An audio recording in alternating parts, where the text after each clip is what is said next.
Good evening.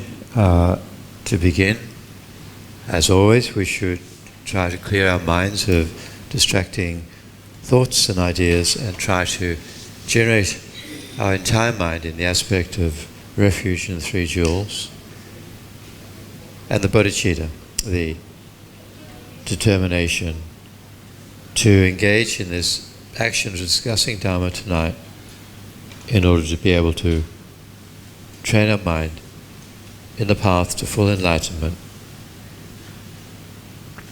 for the benefit of all sentient beings.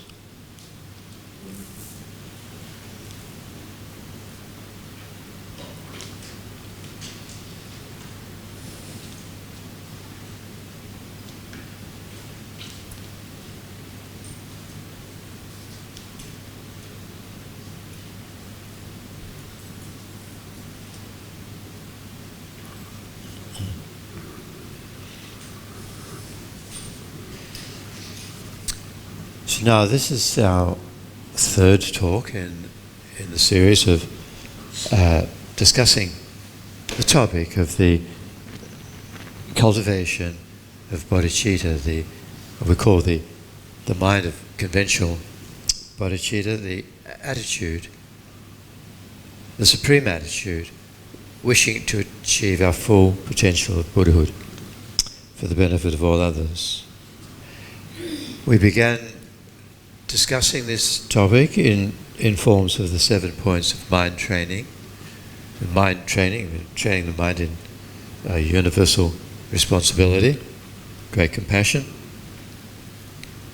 The first of those was to meditate and gain experience of the graduated path teachings on the first and second levels, or the first and second scopes, recognizing what we have as being born as a human in this time,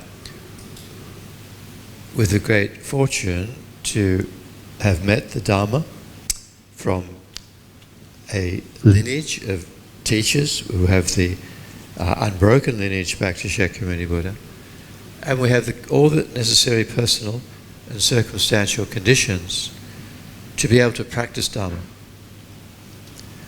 And how unique, how rare such a rebirth is when we look at the whole spectrum of possible rebirths because of the dominance of the self-centered ignorance, or the self-grasping ignorance. Most sentient beings are reborn in what we call the three lower realms, as an animal, hungry ghost, or a helping, because ignorance, anger and attachment are so powerful. In terms of comparative numbers, it's so rare to be born as a human, not to mention to be born as a human in a situation where we're able to meet the Dharma and practice the Dharma. Almost unique. So reflecting upon that and then generating renunciation of attachment to this life by thinking of death and impermanence and the sufferings of the lower realms. And then on top of the initial scope of practicing to achieve a happy rebirth and to not go back to the lower realms from where we came, then the second level of motivation is, or of training, is to reflect upon the Four Noble Truths, in particular the extent of suffering throughout samsara, and to generate renunciation of attachment, even to happy rebirths, to aspire to achieve liberation. So that those meditations are the first point in training the mind, which is the third scope, training the mind in the intention to achieve our full potential of Buddhahood. Just nirvana liberation is not enough. Complete Buddhahood, because as a Buddha we will have all of the wisdom and the accumulation of merit through which we will actually be able to work for others forever into the future, we will be able to, at the moment, if we want to help others, we're very limited because we can't even really stop our own suffering. And even if we are advanced in the path, still others don't necessarily want to be helped. That's one of the sad situations of the self-centered ignorance, that we think, I'm okay. Yeah, things aren't going perfectly, but I'm in charge of my life. Leave me alone. I can do it. Very sad. And even if one was a Buddha, there are so many beings who will be in that situation, not interested in being helped. However, if one is a Buddha, one will always be there. And at some stage, every sentient being is going to call out for help. And so, with the Bodhicitta, we strongly intend to be the one who will answer their call. We will respond. Doesn't matter how long it takes. When even the most hard-headed individuals admit they can't make it or need help, then I'll be the one.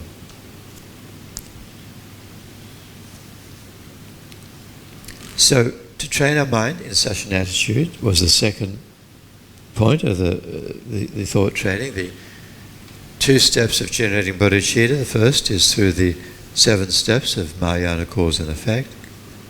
And the second method was to train our mind in the meditations on equalizing and exchanging self and others.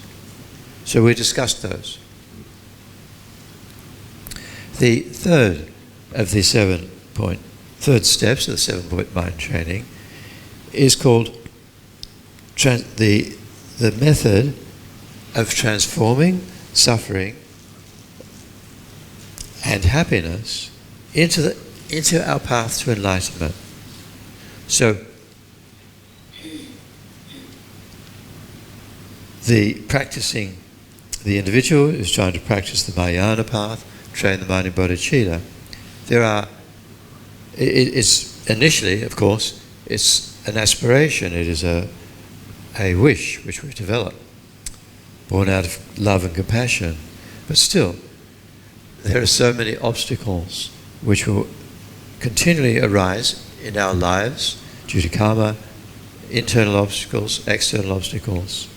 And so we need a method to transform every obstacle into the path, even to transform happiness into the path. Because although happiness is a welcome result of virtue, when things are going very well, then we're less motivated, we're less inclined to put in the hard work to train our mind in the path to enlightenment. So it's not just obstacles and suffering, but happiness itself can become an obstacle inasmuch it makes us complacent and we waste our opportunity to train the mind. So we're going to discuss a short text written by Jigpe Tempel Nyima, he wrote this text in his previous incarnation, who died in 1926. I'm not sure if it's his second or third incarnation since then, but being very familiar with this short text, I felt incredible connection.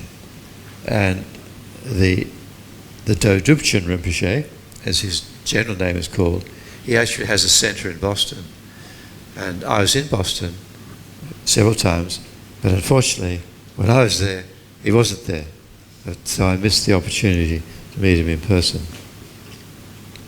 This text is actually the root text upon which Lama Zopa Rinpoche based his commentary that has been written in a text called Transforming Problems. I think that's the basic name of it. certainly in the library. I don't know about the bookshop. So, Temple Nyima, he begins, as most Dharma texts begin, by paying homage.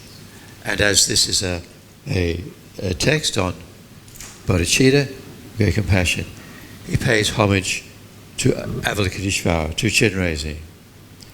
So as a short verse, in praise of Avalokiteshvara, he says, always happy at the happiness of others and deeply saddened when they suffer, one who has fully realized the qualities and understanding of great compassion and who renounces both his own happiness and suffering. That's his verse of praise to Avalokiteshvara. Then forward he says, I'm going to write a partial instruction on how to use happiness and suffering as a path to enlightenment. This is indispensable for leading a spiritual life and quite the most precious teaching in the world. There are two parts: how to use suffering as the path and how to use happiness as the path. Each part is approached first through the relative or the conventional truth, and second through ultimate truth. So the first part, how to use suffering as a path to enlightenment through relative truth. So he begins, whenever you are harmed by sentient beings or anything, if you make a habit out of only feeling sorrow, then when even the smallest problem occurs, it will cause you enormous mental anguish. This is because the nature of any state of mind, either happiness or sorrow, is to gradually grow stronger by being repeated. So, if we habitually look at our life, and there are certain situations, whether it be a mosquito or the person we have to work with, and we constantly feel down, sorrow, oh, I don't like this situation, it's awful, I've got to do it. If our mind has this negative attitude about problems, small or even major problems, then if we allow our mind to continually abide in that state of aversion, dislike towards a situation, even if it's something about our body or mind or whatever it is, if we dwell upon it, then it becomes stronger and stronger. Our aversion grows. It's natural.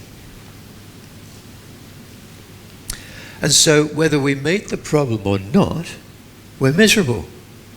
Particularly when we do meet it, we're far more miserable. Because here's that person, I don't want to be with that person, or I don't want to be in this situation. And so the situation assumes a far greater threat to our happiness than it actually is. Similarly, if we cultivate a happy attitude, a pleasant attitude, of liking any situation, as it's true, isn't it? We all have particular things we like a lot. So the more we meet with that experience, whether it's going for a walk in the park or whatever, the happier we are. Yes, this is what I love in life. Whether it's another person or a situation, whatever it is, the more we habituate ourselves to seeing it as good, the happier we are. In other words, the subjective state of mind is of great importance in whether situations in life are pleasing or displeasing. That's the point he's making. I mean, it's an obvious point. we should think about it. That's true. Particularly when we're grumbling about a certain situation or person that we don't like. That grumbling will only make it worse. So he says, when the power of this repetitive way of thinking, particularly aversion to problems, when that power increases, after a while, most of what you perceive will become the cause of actually attracting unhappiness towards you. And happiness will never have a chance. Right? We're so conscious about this situation we don't like that the mere suggestion or hint that that person will come into my life, or that thing, or the rain, or the sun, whatever it is we don't like, we're miserable. We're looking out for it. We're even seeing this bad situation where it doesn't exist. And he says, when we're like that, we're so self-conscious, almost to the point of paranoia, where we imagine things are harmful towards us. He says, happiness will never have a chance. This is so fundamental in life. He says, if you do not recognize that it all depends on the way in which your mind develops that habit, that aversion, that being miserable about things going wrong. And if you put the blame on external objects alone, see, if we don't recognize the subjective part played in unhappiness, and if we only blame others or external situations, then the flames of suffering and of negative karma, aggression, will spread like wildfire without end. This is what is called all appearances, right? Outer appearances, and all perceptions, subjective perceptions of things, all appearances and perceptions arise as enemies. The whole world appears hostile towards us. I know people like that,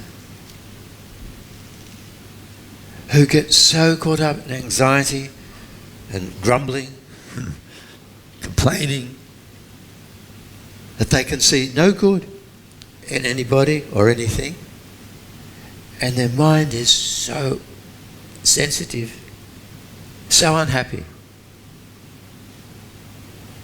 So Temple Nyuma says you should thoroughly understand that the whole reason why sentient beings in this degenerate age, right, this time of, the cycles of degeneration, things are getting worse, society's getting worse, the afflictions are getting worse, the times are getting worse, and so on. When we and all the sentient beings in the world today are plagued by so much suffering, that this is all to do with this weakness of their discriminating awareness, weakness of their understanding of what's going on in their minds. Yes, there are external problems arising from karma, but how much they affect us is dependent upon our daily attitude that we cultivate. He says, therefore, not to be hurt by obstacles created by external enemies, by illness, or by harmful influences, doesn't mean to say that things like sickness and so on can be driven away and that they'll never occur again. That's not the meaning. The meaning is simply that when they do happen, they will not become obstacles in our Dharma practice, in the way we practice towards enlightenment. In fact, if we can maintain a positive attitude without always grumbling, these apparent obstacles will become aids to our progress on the path. So everybody's terrified about coronavirus. Oh, how terrible if it comes. Okay, do what's necessary to not get infected, but don't, from our side, see it as a major threat to my happiness, and worry, concern, anxiety. All right, do what we can to avoid it, but if it comes, we'll deal with it. Okay, if it's the end of my life, so what? As we've already talked about, we're all born with a karmically determined lifespan. And if coronavirus is be the one that is be the condition for my karmic lifespan to end, okay, keep the mind positive. If it's not, then I'll recover. Most people will recover anyway.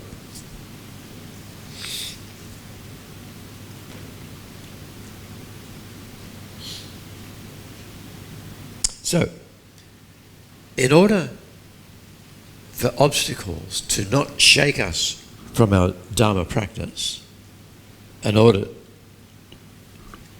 just for that purpose, for that to happen, you need to first get rid of the attitude of only wanting yourself not to suffer. And secondly, cultivate the attitude of actually being joyful when suffering occurs. So now I'll explain how to do that. So first, how to abandon the attitude of just wanting oneself not to have problems, not to suffer. So we have to consciously reject the attitude of not wanting ourselves to suffer. Right? Our aversion to the pains and the problems and the things which preoccupy our mind. So he says, from your own experience, convince yourself again and again of the uselessness and the bitter pain involved in regarding suffering as something purely harmful and purely undesirable. And recognize how much nervous anxiety you go through simply from not wanting it to happen. And that's true.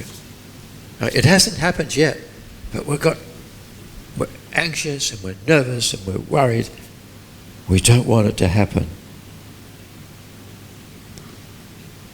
That anxious attitude is suffering in itself, and it's not necessary. At the same time, train yourself to have great courage by reflecting again and again, from now on, whatever suffering I face, whatever problem occurs in my life, I will not become anxious. See, it's up to us. I read a story this morning about a lady in Australia who was a shop assistant in a jewellery store, and a thief came in and tried to steal a necklace, some diamond or whatnot, necklace, a valuable necklace. And he was really threatening, he even had a weapon, and she had hold of one part of the necklace and he was trying to pull it, and she was holding it so tight and resisting this aggression from the thief. And he even so tight that it even began to cut her skin of her hands. Finally, the thief let go and ran away. So she, incredibly brave thing. She prevented the theft. But from that moment on, her life totally fell apart with anxiety. She couldn't work in that shop anymore. She couldn't even work in the shopping centre where the shop was. She couldn't sleep. Any slight noise gave her a fright. She was overwhelmed by anxiety. Go on and on and on again.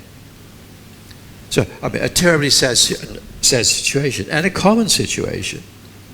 What do we call it these days? Post-traumatic stress disorder. That comes from the mind.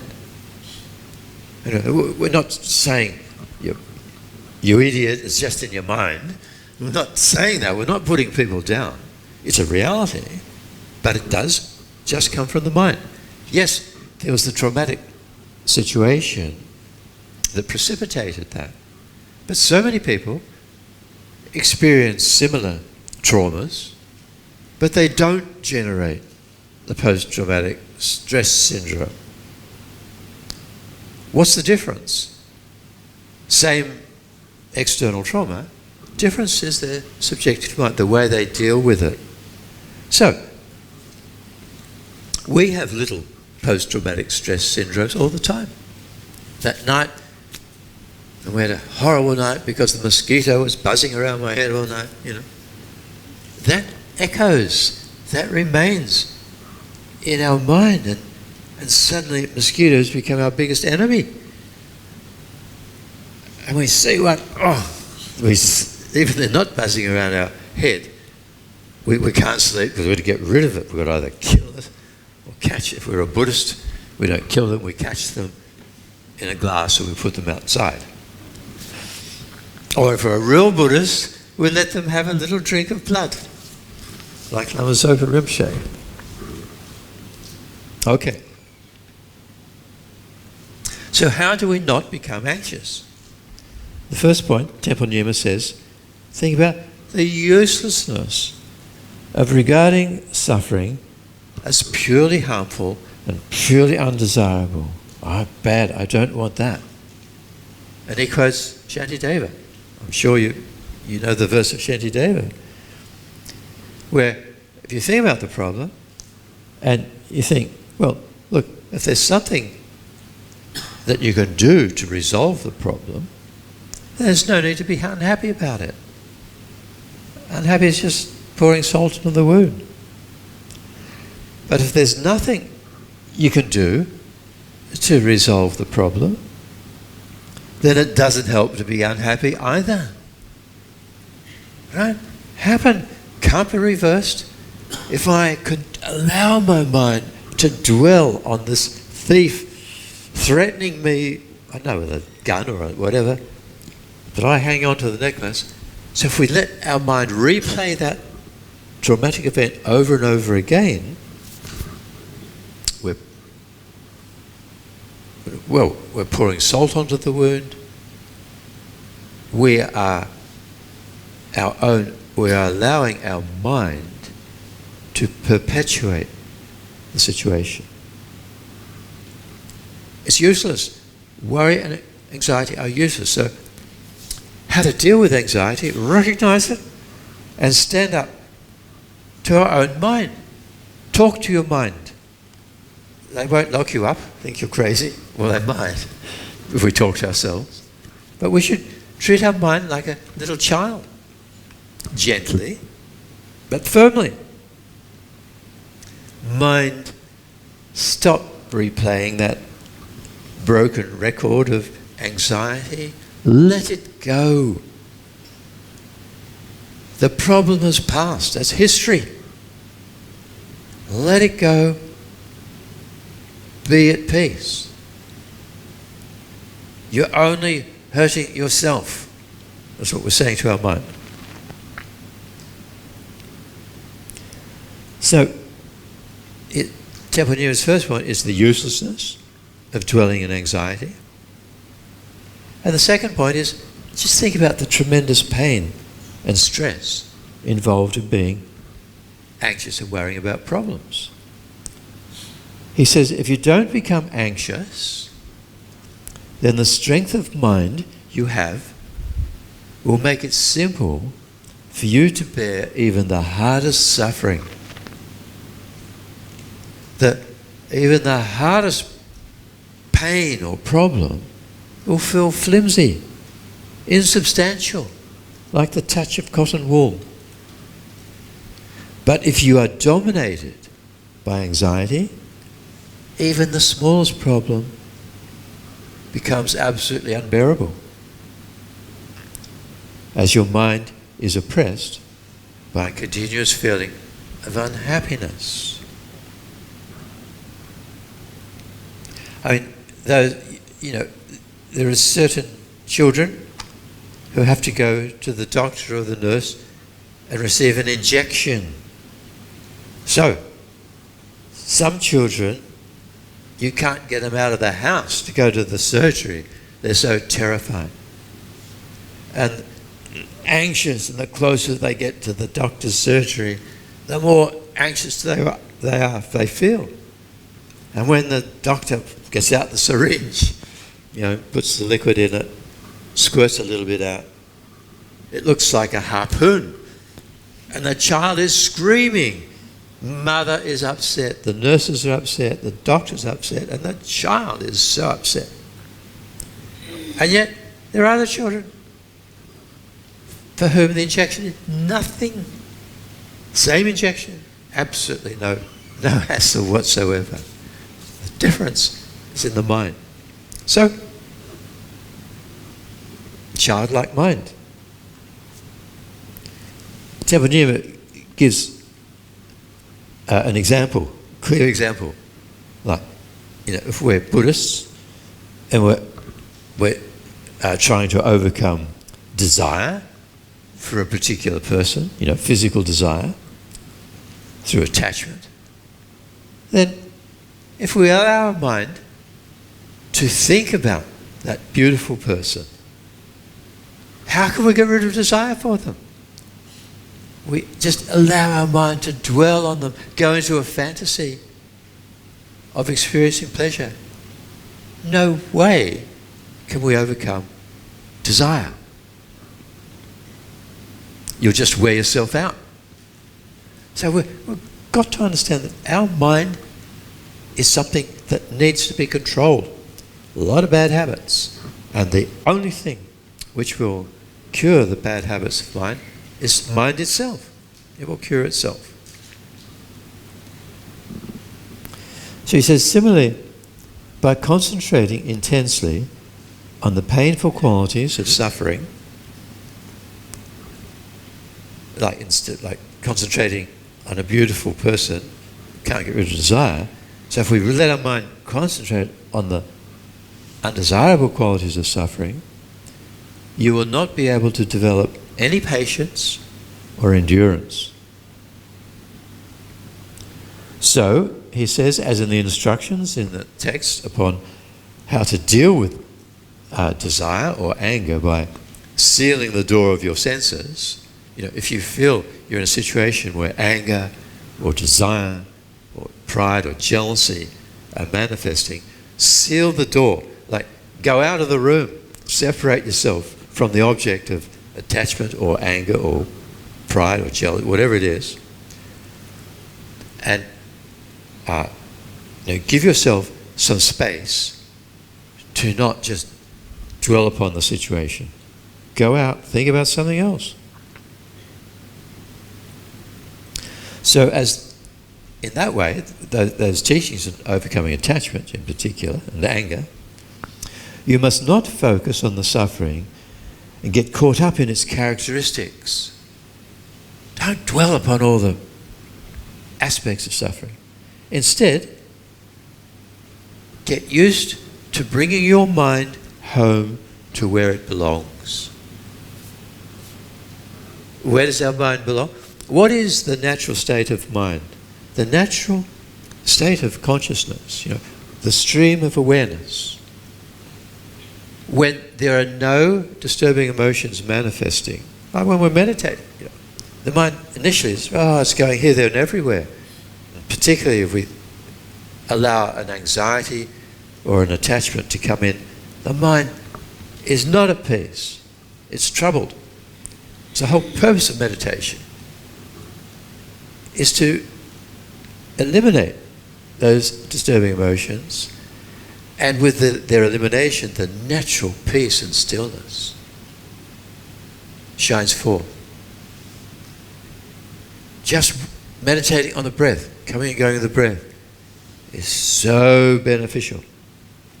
By reducing and eliminating the disturbing thoughts, you don't create an artificial state of peace. It is the natural, blissful peace and stillness of your mind. That should be our home base. That's what he's saying. Bring your mind home to where it belongs and rest there in the natural space of peace and stillness. So simple. But do we do it? No. We allow our mind to get caught up in so much unnecessary anxiety. Okay? So that is how to abandon the attitude of not wanting suffering. Okay? Very straightforward. Not only we can do it, we must do it. Even, look, seeking the happiness of this life is not a Dharma motivation. It's negative. Just focusing on happiness in this life. However, to experience happiness has advantages from the point of view of practicing Dharma. If we're miserable, we can't practice Dharma. And anyway, being happy in this life is much better than suffering. Now, happiness, we know from the Lamrim, mundane happiness is a type of suffering, the suffering of change. But still, it's better than the suffering of pain. Okay, but to generate a real Dharma, the first level of Dharma motivation, to be happy in the future lives, then this is the method. Okay, so now his second point in transforming problems into the path is to cultivate, we have to cultivate the attitude of being joyful when suffering occurs, arises. So he explains, he says, look, practice cultivating a sense of joy by seeing suffering as an aid to the path to enlightenment. This is an opportunity. Whatever suffering arises, whatever problems arise, if you do not have a virtuous practice to apply to them, and one that fits your ability of your mind, then it will be very difficult to succeed. All right? There's maybe, I don't know, even outside the door, but even inside here, there's a whole queue of problems waiting to get us. Right? They're coming. And no matter what we do, in terms of having inoculations, wearing face masks, the problems are out there and they're going to catch us. So we must be familiar with a virtuous practice to immediately put into effect when the unwelcome problem occurs, as it will, as they will, one after another. That's reality. And also the practice, we have to be capable of doing it, which means we have to have trained our mind in advance to deal with the potential problems that will come in our life. Then it will be easy. It's unexpected. A sudden diagnosis, small illness, big illness, cancer, dying. We're all going to get those diagnoses. They're waiting to happen. When I studied pathology, I remember the professor of pathology saying, if you live long enough, you'll die of cancer. You know? Like it's happening. If something doesn't get us before that, the cancer will. And I remember in the pathology museum at the university, they have all these diseased organs in pots of formalin for the medical students to look at, study.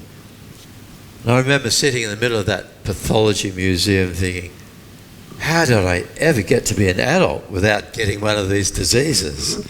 There are so many diseases that can happen. So, how is a warning he gives us now. He says, you may spend a lot of time contemplating the general notion that to have a certain skillful means and to use suffering as the path can bring benefit. But just having the general knowledge that suffering can be transformed into the path is not enough. We've got to be able to do it. He says, just having the general idea, then the result of transforming suffering into the path will be as further apart than the earth is from the sky. Therefore, use suffering as the basis for the following practices. So now he gives a list of practices which we can think about and choose which one fits our mind, which one appeals to us, which one we can train our mind to put into effect.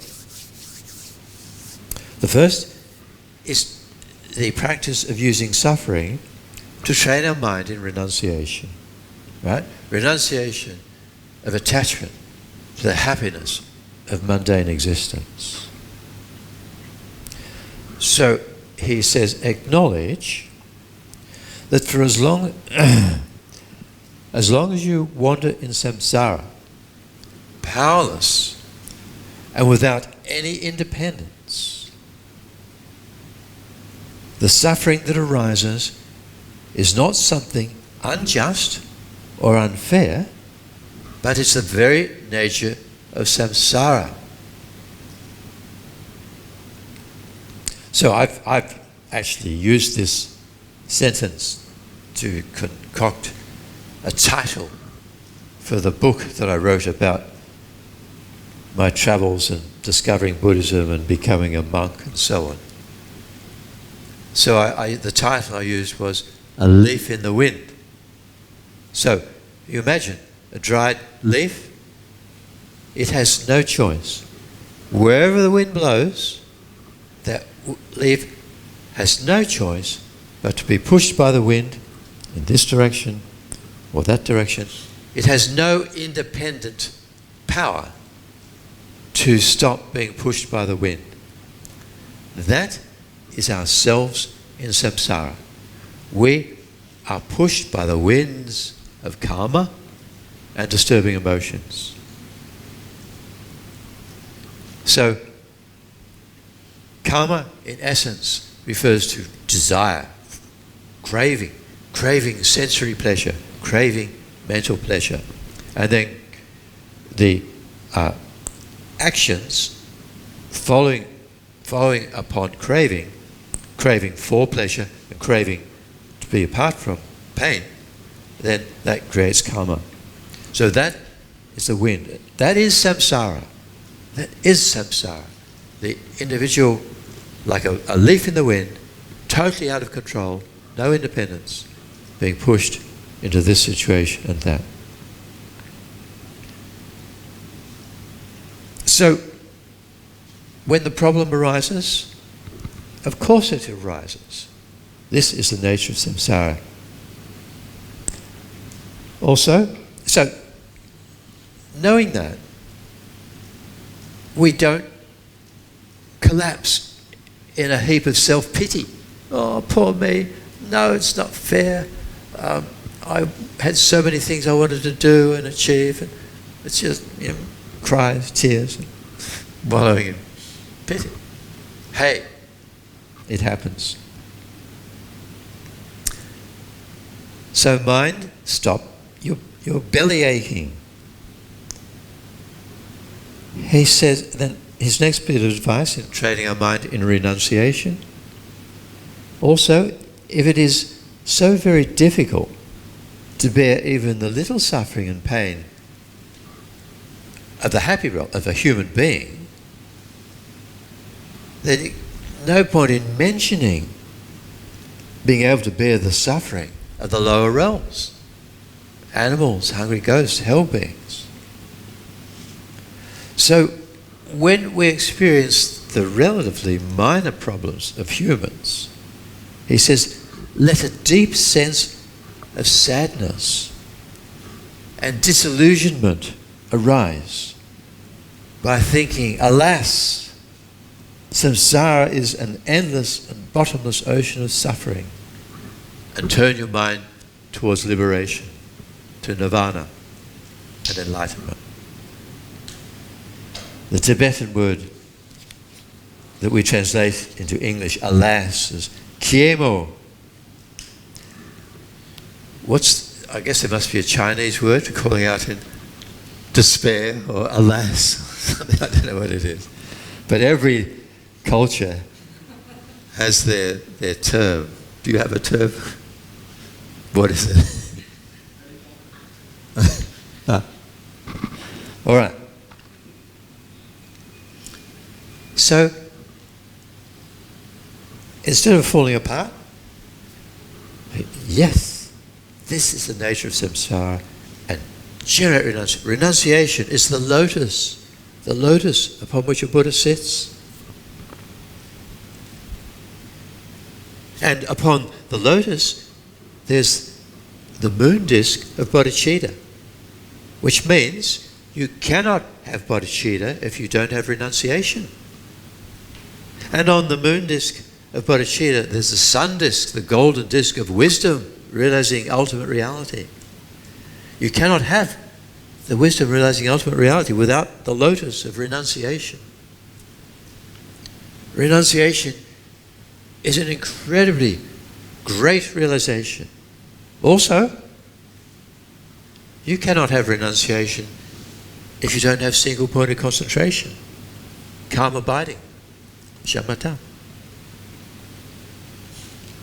You can't have calm abiding if you don't observe pure morality of non-harmfulness. So, you see, this problem has alerted me to the whole path. The three higher trainings, morality, wisdom, concentration. The three fundamental aspects of the path: renunciation, bodhicitta, wisdom realizing emptiness. This problem has reminded me. Regarding renunciation, when I was first ordained, I had no idea what renunciation meant.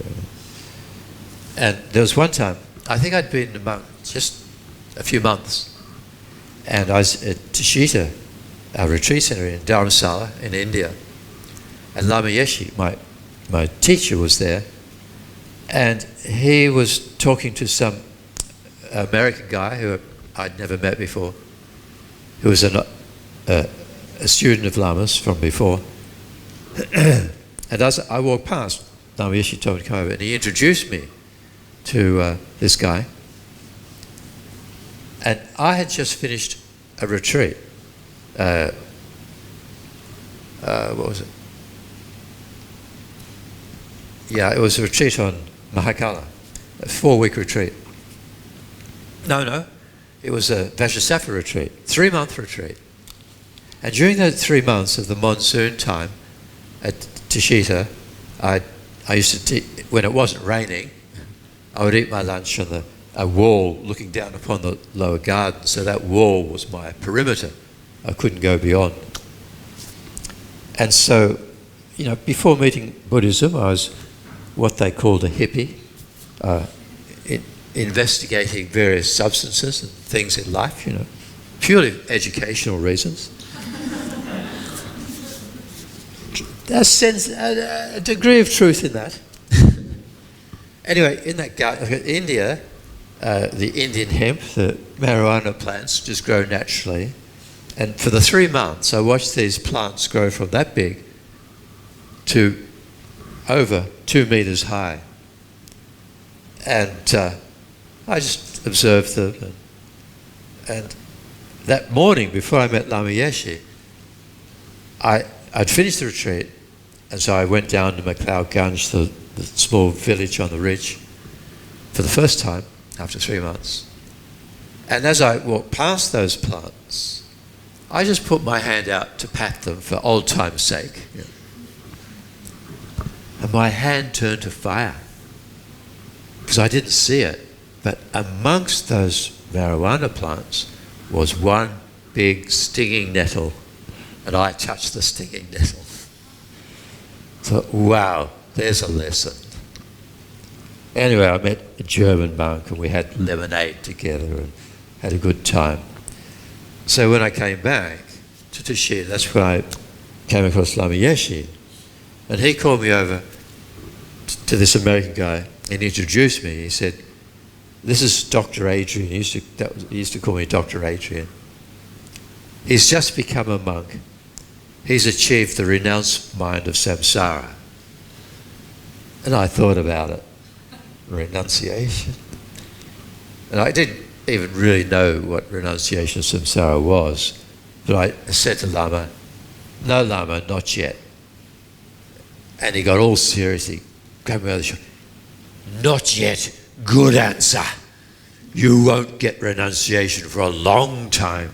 Renunciation is big realization." So, that was the way the Lama teaches.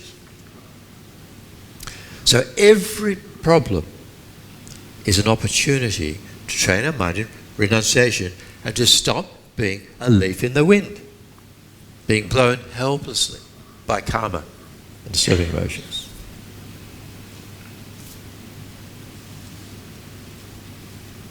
So, as Temple Nyima says, do so by calling, "Alas, samsara is an endless and bottomless ocean of suffering," and turn your mind towards liberation, renunciation.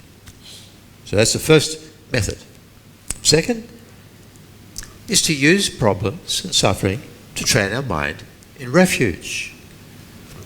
Refuge in the 3 jewels, Buddha, Dhamma, Sangha, also is an incredibly profound realization. Don't think that you have achieved refuge at the refuge ceremony and you've been given a Dharma name. "Oh yes, I'm a Buddhist." Refuge is a state of mind which grows continuously on the whole path up to enlightenment.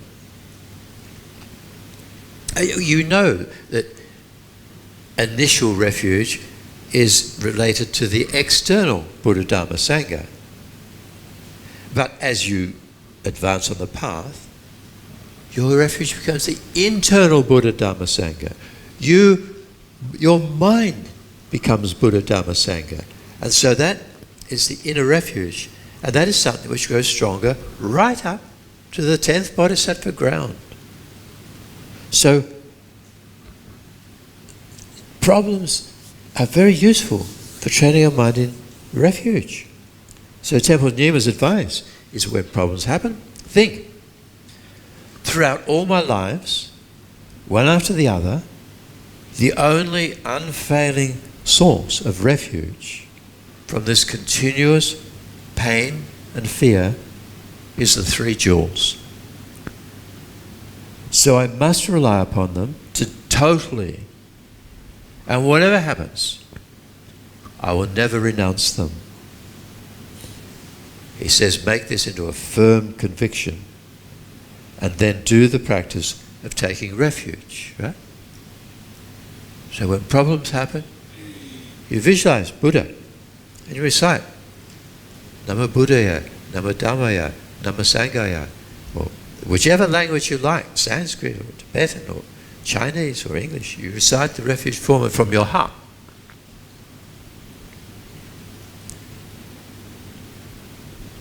And it was we're supposed to do that anyway, at least 3 times each morning, 3 times at night, but that's at least. It's good to bring refuge in the 3 jewels. Constant. That's the whole point of having holy images. And Amitabha, above the entrance, people, and it's great. Here, I see people stop in the street and they take refuge. Absolutely fantastic. So wonderful.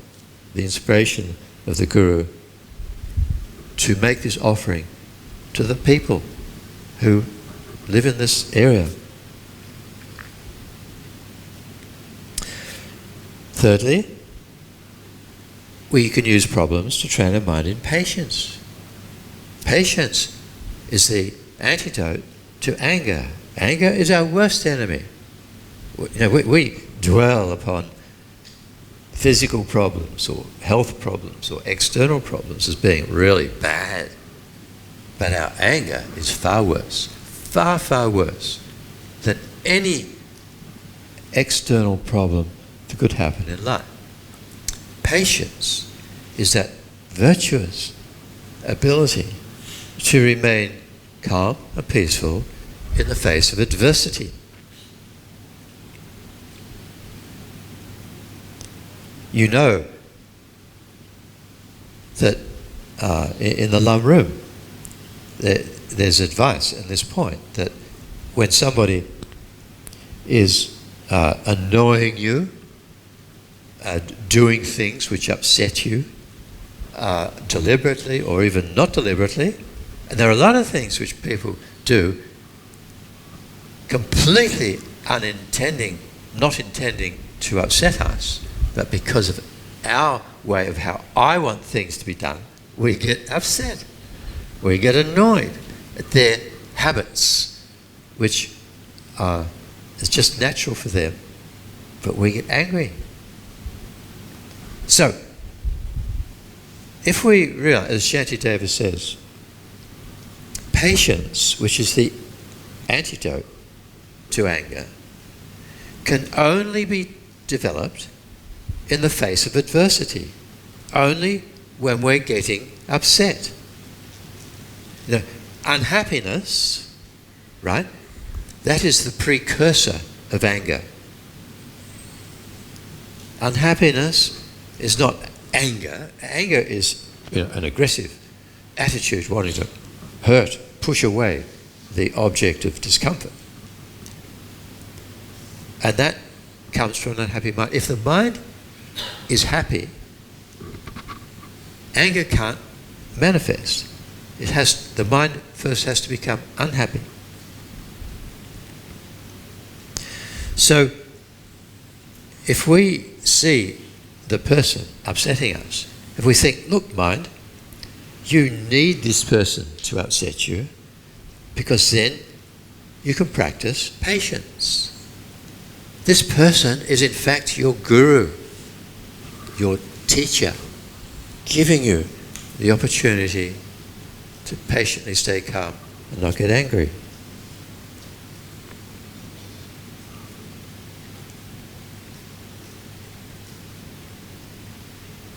All right. Love is the opposite of anger. Right?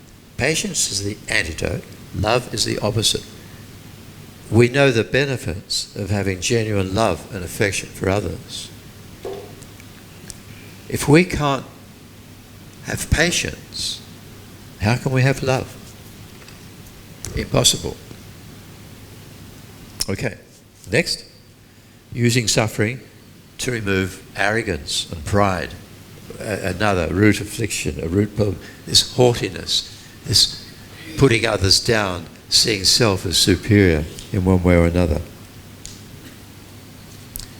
So, Tenpa Nyima, he says, annihilate pride and contempt for others, which are the destructive enemies of merits, by seeing how, in samsara, you have no freedom or independence from being controlled by suffering.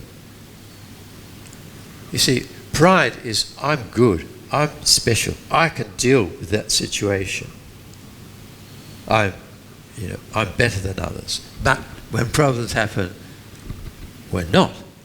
Our pretense of being a cool, calm, capable person is blown away. And that pretense is arrogance. So we tell ourselves, you're not as clever as you think you are. Look, this problem has arisen in your life. So we should reflect, in overcoming arrogance, the antidote is rejoicing in the good qualities of others. Seeing that others even have qualities better than me, and how fantastic, how great that they're wealthy, that they're enjoying this, that they have happiness and health. Sincerely rejoicing in it. Lama Zopa Rinpoche, in his commentary to this point, he said that the inability to rejoice in the good things of others can drive people crazy. It motivates crazy actions, and one cannot be happy.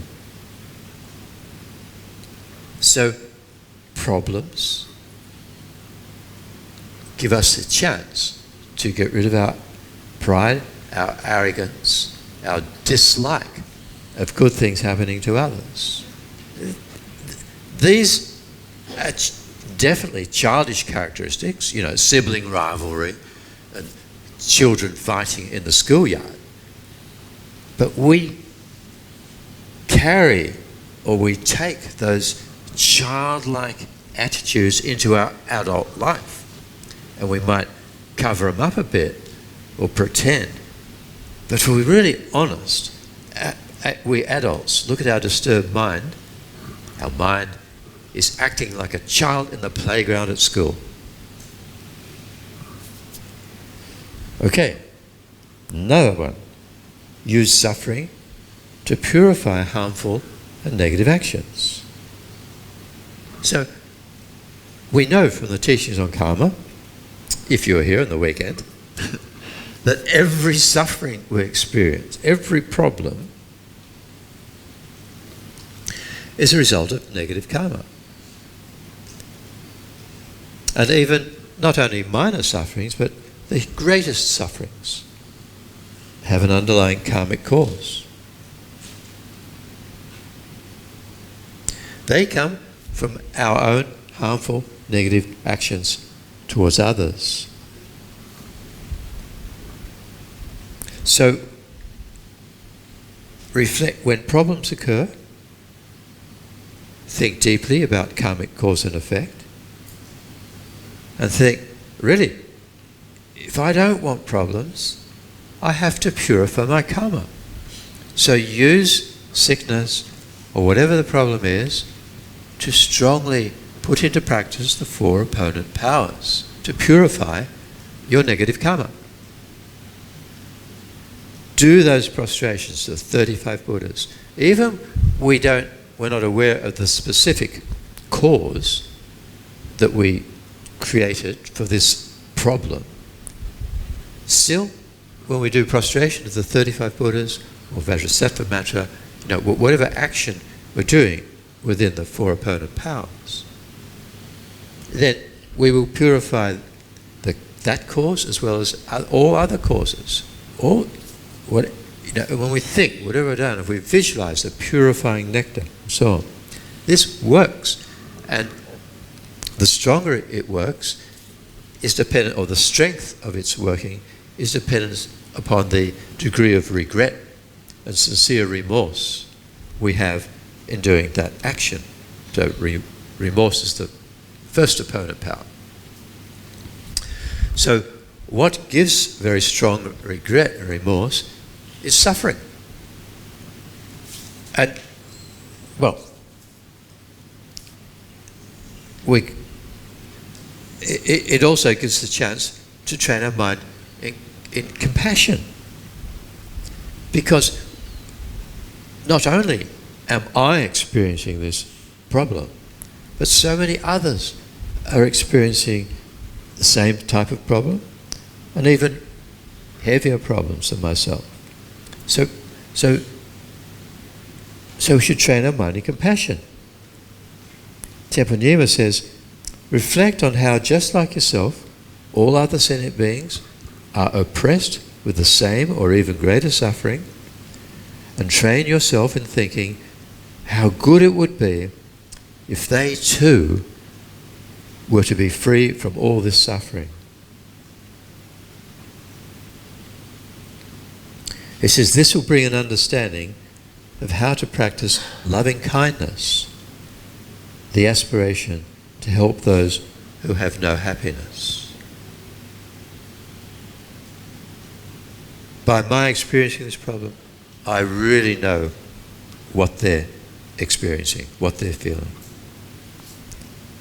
So not only do we purify negative karma, but we train our mind in compassion. And also, when problems occur, we can use this problem to become more convinced in the value of virtue. We can gain great joy in doing virtuous karmic actions. He says, reflect that if you truly want happiness, which is the opposite of suffering, then you should try to practice the cause of happiness, virtue. Consider thoroughly and at length how to increase your virtuous actions. Right? So many methods. There's a problem happening, stop whinging and think how I can do greater virtue, I must do more virtue. How wonderful it would be to do virtuous acts. And the suffering has stopped because it was mostly produced by our anxiety and our preoccupation with poor me, self-pity, etc., etc. These are very skillful, down-to-earth methods to deal with everyday life problems, which we tend not to think about. We tend, go to ask Lama to do some prayers for me, send some money to Kopan and get the monks to recite the Heart Sutra for me. All of these things. The best medicine, we have the potential to practice that medicine. We don't need to rely upon Kopan. I'm not saying that it won't benefit. You send your money to Kopan and get the lamas to pray for you. Sure. But they won't need to do it if we put one of these methods into practice. And the next point is actually from Rinpoche's commentary. It's from Temple Nyima. Use suffering to train your mind in guru devotion.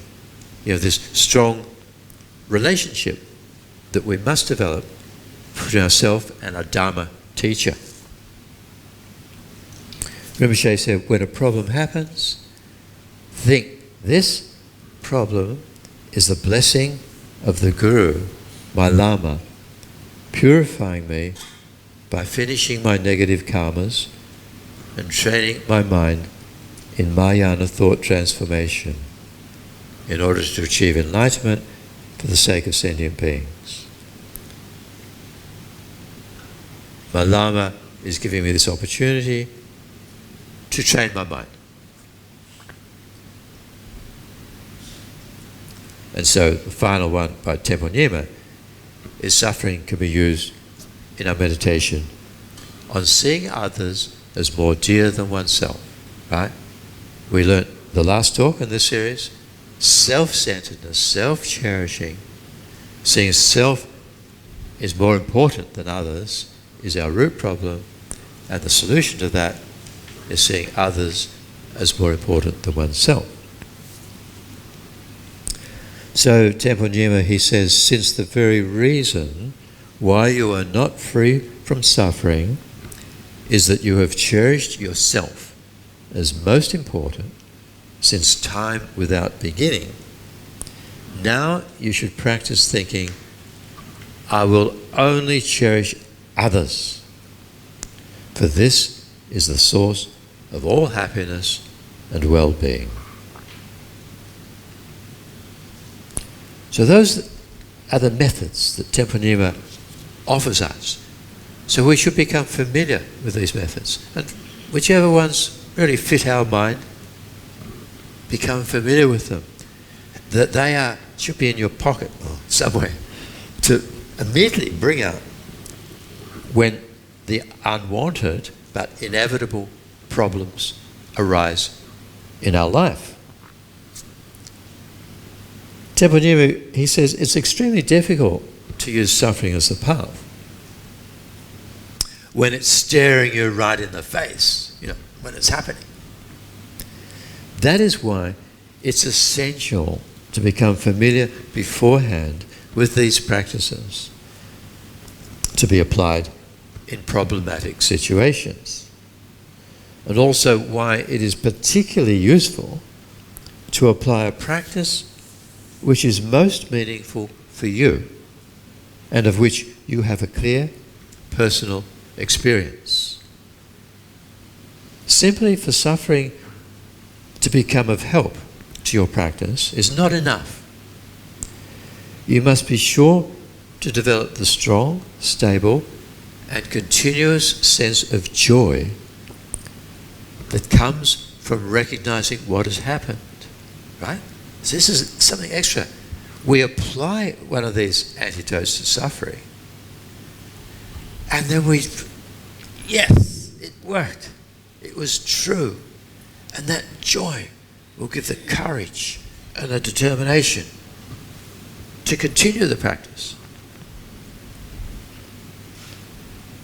He says, whenever you practice what I've explained here, realize that this very suffering you experience is giving you tremendous help towards attaining the great, lasting peace and happiness of the higher realms, of liberation,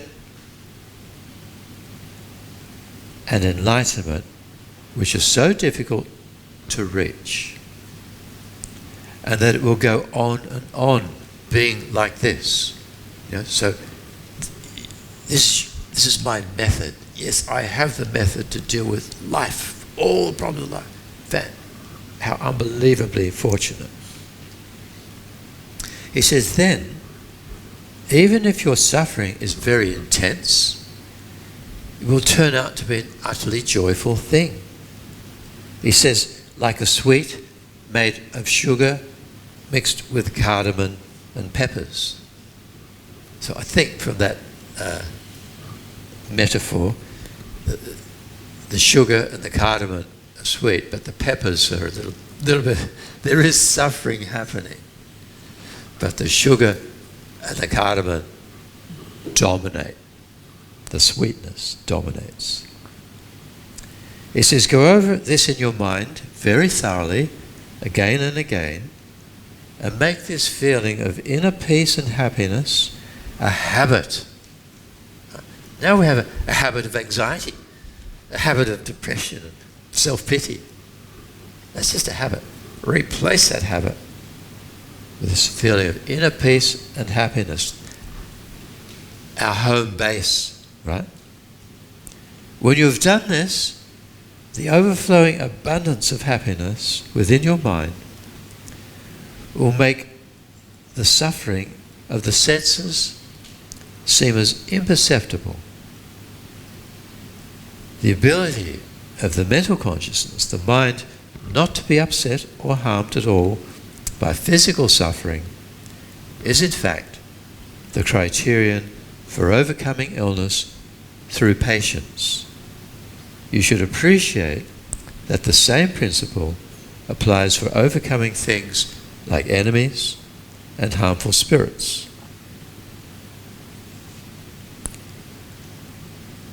As I explained before, reversing the attitude of not wanting suffering is the foundation for making suffering become the path. This is because for as long as you lose heart and your mind is disturbed as a result of nervous anxiety, you simply cannot turn suffering into the path. By training in actually making suffering your path, you will also discover a new strength in your ability to be happy. Since, as a result of your experience in developing your practice through suffering, you will become more and more cheerful. I mean, why do we want to be more and more cheerful? Because we're surrounded by people who depend upon us for their happiness. If we're self-centered and miserable, worried about me, that echoes and affects the members of our family, the people we meet, our circle of friends, everybody in society. We are miserable. We make them miserable.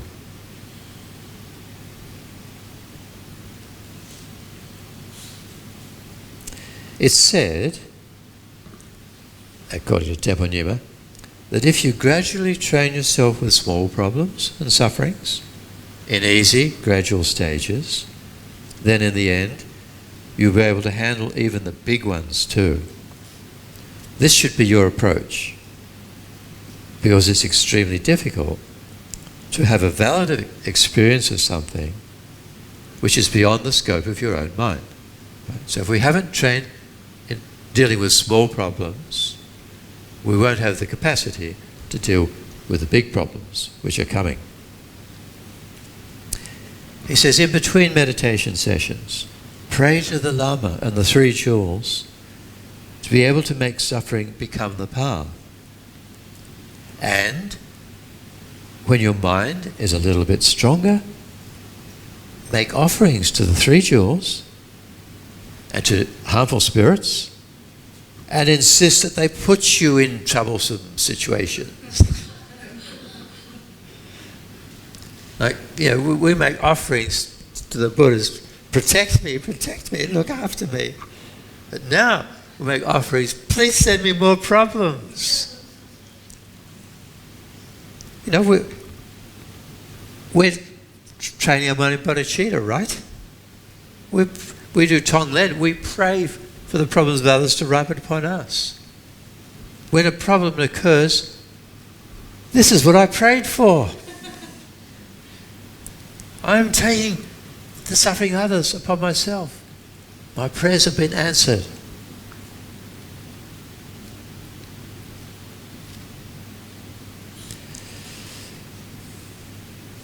So we pray for the troublesome situations so that we can work on developing the strength of our practice.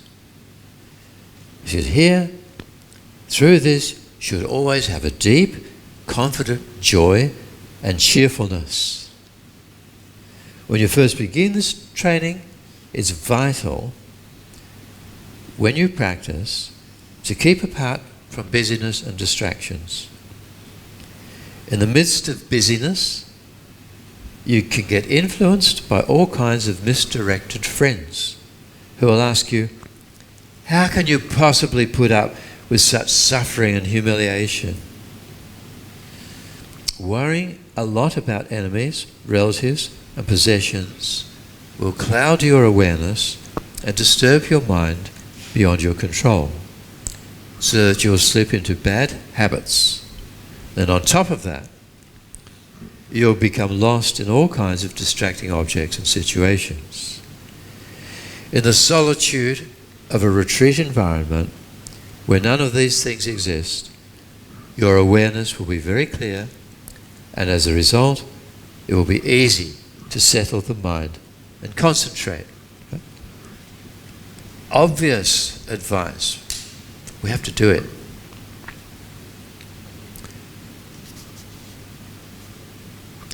It says, to sum up, not only so that your mind will not be affected by any problematic situations or suffering, but also to be able to draw happiness and peace of mind out of these things themselves, should put a stop to the attitude of not wanting things like illness inside or enemies, spirits, disruptive talk outside, and instead get used simply to the feeling of being pleased and delighted at whatever happens.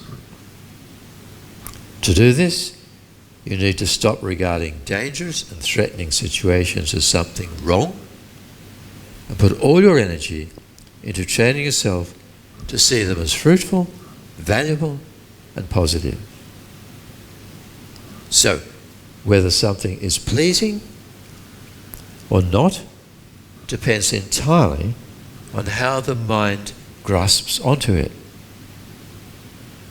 For example, if someone consistently dwells on the shortcomings of worldly distractions and enjoyment, no matter how much their wealth or the number of people around them increase, they will only become that much more sick and tired of them all. On the other hand, someone who sees all worldly enjoyments as beneficial, important, then whatever they will, no matter what they have, they will always aspire to increasing their prosperity, increasing their social standing, increasing their circle of friends. They're not satisfied. It says, but with this training, your mind and your character will become gentle and flexible. It will become broader and more open. You will become more easy to be with, courageous and confident. You will have no obstacles to practice. All negative circumstances will arise as splendid and auspicious, and your mind will always be content in the happiness born of peace. To practice the path to enlightenment in this degenerate age, you cannot be without armour of this type. When you are not at the mercy of the suffering caused by anxiety, then not only will all the other kinds of suffering evaporate like weapons dropping from the hands of soldiers, but even illnesses which will normally disappear on their own. The holy ones of the past used to have some sayings which can give us some understanding, like, the problems will go away. And this is the saying he quotes: when you are not unhappy or discontent about anything, your mind is not disturbed.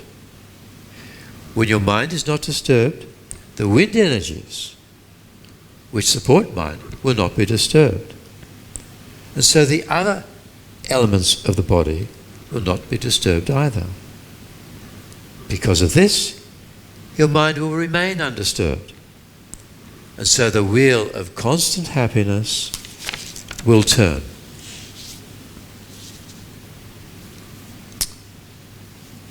Okay, so just a few more paragraphs on this section of transforming happiness, suffering into the path, by first seeing the uselessness of anxiety, and secondly, seeing the benefit of problems.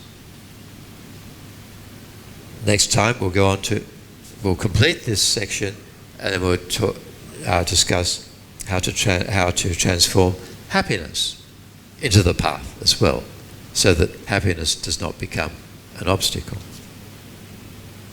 So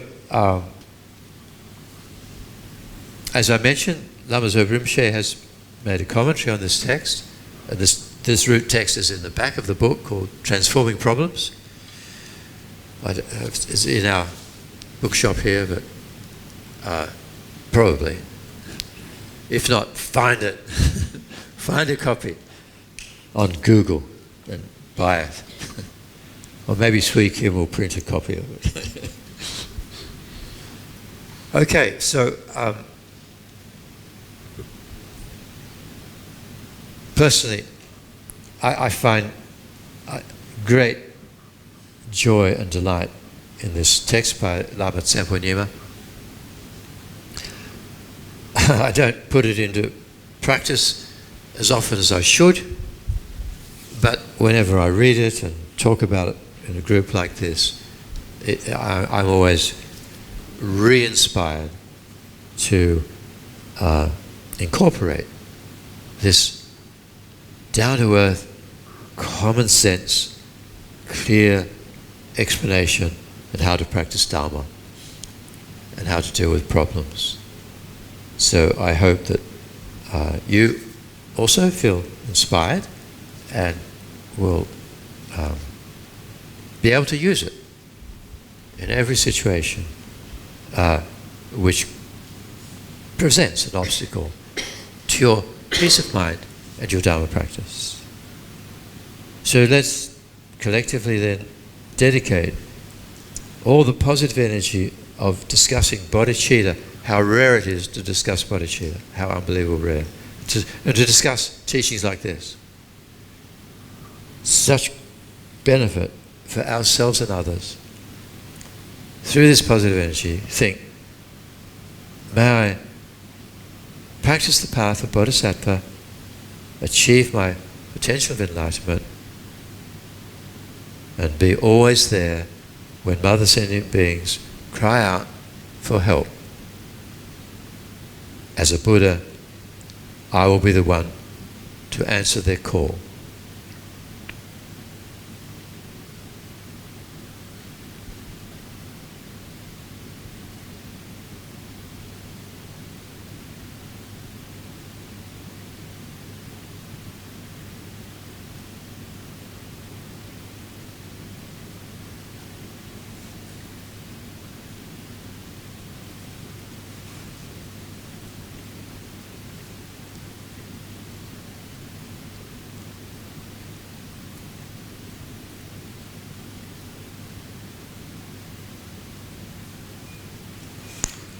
Okay, thank you so much.